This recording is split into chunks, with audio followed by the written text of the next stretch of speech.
Well cancer आजकल जितना common हो गया है, आई थिंक उतना ही ज़्यादा अलार्मिंग भी है, क्योंकि हम अगर इसको रोज़ सुन रहे हैं तो ये कोई अच्छी बात नहीं, बल्कि अलार्मिंग सिचुएशन है कि हम अपनी लाइफस्टाइल को लेकर थोड़ा ज़्यादा अलर्ट हो जाएं। Hi everyone, this is RJ Jiya in conversation with doctor Sandeep Jain. Sir एक जीआई एक्सपर्ट हैं, कैंसर सर्जन हैं, जीआई सर्जन हैं। सर, कैंसर हम सुनते हैं, और जब किसी को कोई सिम्टम होता है और उसे कहा जाता है डॉक्टर के पास जाओ, तो सबसे पहला रिएक्शन होता है नहीं नहीं वो एंडोस्कोपी कर देंगे। तो मैं सबसे पहले आपसे जानना चाहूंगी कि कब किसी को करवानी चाहिए एंडोस्कोपी, डरने की जगह क्या स्टेज है, राइट टाइम है? देखो, thank you very much Niral, बहुत ही अच्छा सवाल है ये। देखो, ये जो कंसेप्ट अब आ गया है ना कि हम पेशेंट को ये समझ में आ जाए कि उसे ये टेस्ट कब करवाना है कब नहीं करवाना है, actually is not the right way of dealing with it, right. Because medical itself is such a vast and complicated subject कि पेशेंट 15 मिनट में सीख ही नहीं सकता कि मुझे ये टेस्ट कराना है कि नहीं कराना। पॉपुलर टर्म है तो खुद ही सोच लेते हैं लोग। नहीं, ज्यादातर आजकल ऐसे होने लग गया, इसलिए बहुत रेलेवेंट क्वेश्चन है कि हर आदमी जानना चाहता है कि मुझे कौन सा टेस्ट कब करवाना है। ये जानने के लिए मुझे 15 साल लगे हैं कि कौन से सिम्टम पे कौन सा टेस्ट कराना है और उसका इलाज कैसे करना है। It's so complicated. तो मेरा सजेशन ये है, एक तो ये है कि कोई भी सिम्टम हो तो सबसे पहले डॉक्टर को दिखाएं। दूसरा, हमारा प्रॉब्लम क्या है पब्लिक का कि डॉक्टर के पास जाना तो एक तो डॉक्टर के पास जाते ही बहुत देर से हैं। दूसरा जब जाते हैं तो वो ये नहीं देखते कि कौन से डॉक्टर के पास जाना है। वो जो नियरेस्ट और सबसे इजीली अवेलेबल ऑप्शन होगा ना, जैसे मान लेते हैं मेरे को प्रॉब्लम हुई, आपको जानता हूँ, आपको मैंने पूछा नीनल ये प्रॉब्लम है, आप बोलोगे हाँ हाँ मेरे एक जान भाई है डॉक्टर है, मैं बोलूंगा यार उसी से पूछ के मुझे बता दो क्या करना है मुझे, और वो बता भी देगा और मैं अपने आगे के 6 महीने निकाल दूंगा। Right. So this is not the right approach. Please take your body, your health very seriously, because all of us are mortals. हम इमॉर्टल्स नहीं हैं। हमें हमारी मौत आनी है कभी ना कभी, और वो मौत जनरली ज्यादातर को बीमारी की वजह से आएगी। तो इसलिए बीमारी को, कोई भी बीमारी जानलेवा हो सकती है, कोई भी, और कोई भी, उससे भी बड़ी बात जो मैं बोल रहा हूँ, कोई भी लक्षण जानलेवा बीमारी का हो सकता है। राइट। जैसे फॉर एग्जांपल खट्टी डकारें आना, भूख ना लगना, वजन कम होना, ये हो सकता है कैंसर छुपा हुआ हो पेट में। हो सकता है सिर्फ एसिडिटी या कुछ इंडाइजेशन का प्रॉब्लम हो। तो टेस्ट कराना क्यों जरूरी है? अगर कैंसर हुआ तो कैसे पता चलेगा? और अगर कैंसर नहीं हुआ, सिर्फ एसिडिटी हुई, तो क्या उसको ऐसे छोड़ सकते हैं? उसकी वजह से भी सिम्टम्स और कॉम्प्लिकेशंस आ सकते हैं। राइट। तो इसलिए गो टू अ गैस्ट्रोएंट्रोलॉजिस्ट और गैस्ट्रोसर्जन। गैस्ट्रो के डॉक्टर के पास जाओ, किसी भी और डॉक्टर के पास मत जाओ। Very true. सिमिलरली अगर कार्डियोलॉजी की प्रॉब्लम है तो गैस्ट्रो के पास मत आओ भाई, कार्डियोलॉजिस्ट के पास जाओ। और आजकल डॉक्टर्स की तो कमी नहीं है, हम जैसे, मतलब वी आर एवरीवेयर। राइट। जहां तक एंडोस्कोपी की सवाल है, अगर डॉक्टर ने बोला है कि एंडोस्कोपी की जरूरत है, मान लेते हैं आप डॉक्टर हैं, आप गैस्ट्रो के हैं और आपने मुझे बोला और मैं सेटिस्फाइड नहीं हुआ, ये गलती मत करो कि मैं ही फैसला ले लूं कि मुझे ये टेस्ट कराना है कि नहीं कराना। मैं अगर इनसे एज गैस्ट्रोएंटरोलॉजिस्ट सेटिस्फाइड नहीं हूं तो मेरे को ये अधिकार खुद को मत दो कि मैं ही डिसाइड कर लूंगा कि मेरे को ये टेस्ट कराना है कि नहीं कराना। Seek another opinion from another gastro doctor and then take a call कि किसकी बात माननी है, 2-3 को मिलके। लेकिन अगर मेजॉरिटी यही आ रहा है कि आपको टेस्ट करा लेना चाहिए तो टेस्ट करा लो।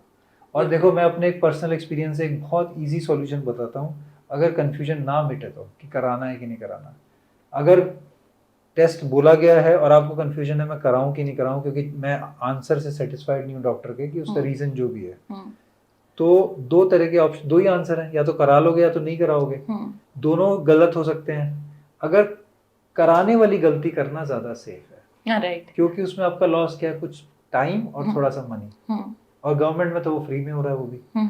तो अगर हमेशा कंफ्यूजन हो तो always err on the side of doing a test, no matter if it proves to be irrelevant, rather than missing a disease because आपने टेस्ट ना करने का डिसीजन लिया। हमारे यहाँ सर ऐसे कहते हैं ना कि अरे टेस्ट कराया कुछ आया ही नहीं, पैसा खराब हो गया। उल्टा this is a psychology. Exactly. मैं अपने मरीजों को कई बार ऐसे कहते हैं, एक कभी हम ऐसे पेशेंट, हम जैसे सीटी स्कैन है, कॉम्प्लिकेटेड डाउट हो रहा है, तो वो 5-7 हजार 10 हजार तक का भी होता है, तो मरीज आता है कि सर टेस्ट भी 10 हजार भी लग गया, कुछ निकला भी नहीं। मैंने कहा इससे बढ़िया पैसे का इन्वेस्टमेंट हो ही नहीं सकता कि आपने पैसा लगाया हेल्थ में और कोई बीमारी नहीं निकली। That is the best possible outcome. वैसे एक और चीज है सर कि लोग डरते हैं इस टेस्ट से, तो क्या ये पेनफुल प्रोसीजर है, डायग्नोसिस है?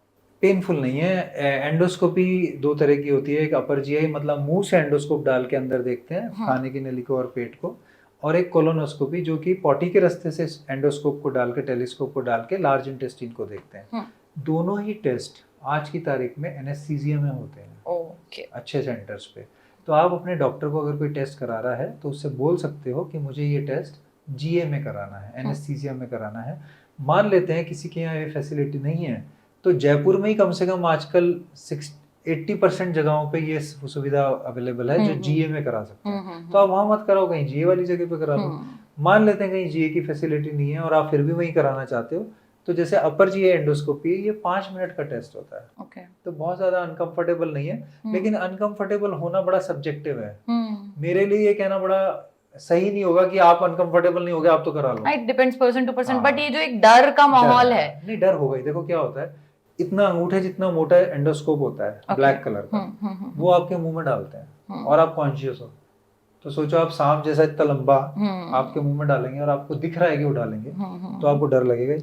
मैं इसको इस तरह रिलेट कर पा रहा हूँ क्योंकि मेरे को डेंटिस्ट्री से बहुत डर लगता है, डेंटल सर्जन से। क्योंकि आदमी, मैंने 1-2 प्रोसीजर्स कराए हैं, मैं अवेक हूँ और वो सारे इंस्ट्रूमेंट मुंह खोल के अंदर कर रहे हैं, मुझे डर लग रहा है कहीं दर्द तो नहीं होगा, कहीं कुछ हो तो नहीं जाएगा। सो डर इसलिए क्योंकि हमें नजर आ रहा है। जो हम इससे बड़े ऑपरेशन करते हैं, हमारे जैसे क्या है 8-8 घंटे के ऑपरेशन के मरीज होते हैं, वो कहते हैं साहब ऑपरेशन दोबारा कर दो, वो 5 मिनट वाली एंडोस्कोपी मत कराना। राइट। फर्क क्या है, सर्जरी 8 घंटे की है लेकिन बेहोश है मरीज, उसे कुछ दिख नहीं रहा, तो उसे डर नहीं लग रहा। बट अपनी एक बेटर हेल्थ के लिए या जल्दी पता लगाने के लिए इट इज वेरी इंपॉर्टेंट कि इस डर को हटा के, देखो लाइफ में कुछ भी अच्छा पाने के लिए प्रोसीजर पेनफुल है। ट्रू। हमारा बर्थ पेनफुल है, चाहे बेबी को हो चाहे मदर को हो। हमारा स्कूल में जाना पेनफुल है, हमारा हर एग्जाम पास करना पेनफुल है, हमारी हर कॉलेज की एजुकेशन पेनफुल है। बट हम करते क्यों, उस पेनफुल प्रोसेस से क्यों निकलते हैं? कुछ अच्छा मिलने की उम्मीद है। तो पेनफुल प्रोसीजर, अब जैसे ट्रीटमेंट का process itself is a suffering to the patient. हम उसको बीमारी की सफरिंग से बचाने के लिए जो ट्रीटमेंट दे रहे हैं, in itself is a suffering as a process. लेकिन उस प्रोसेस से निकलेंगे तो बीमारी की सफरिंग हटेगी। वेरी ट्रू सर, बहुत ही कमाल की बात आपने कही है।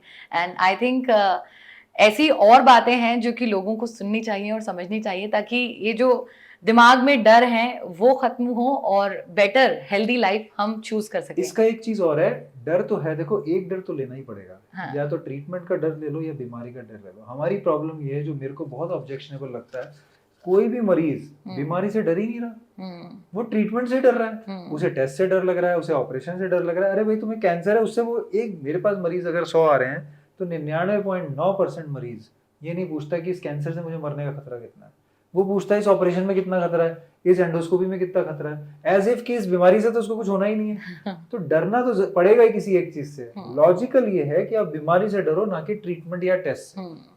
और जबकि इतने सारे अब ऑप्शंस हैं कि आपको डरना कम चाहिए, क्योंकि आप डरेंगे तो आई थिंक स्ट्रेस से और चीजें खराब ही होंगी उल्टा। सो आप ऐसे ही वीडियोस को देखते रहिए, बिकॉज हमारे जितनी भी बातें हैं वो आपको डेली लाइफ में बहुत हेल्प करेंगी। Thank you so much for watching, and if you have some questions you can write down in the comment section.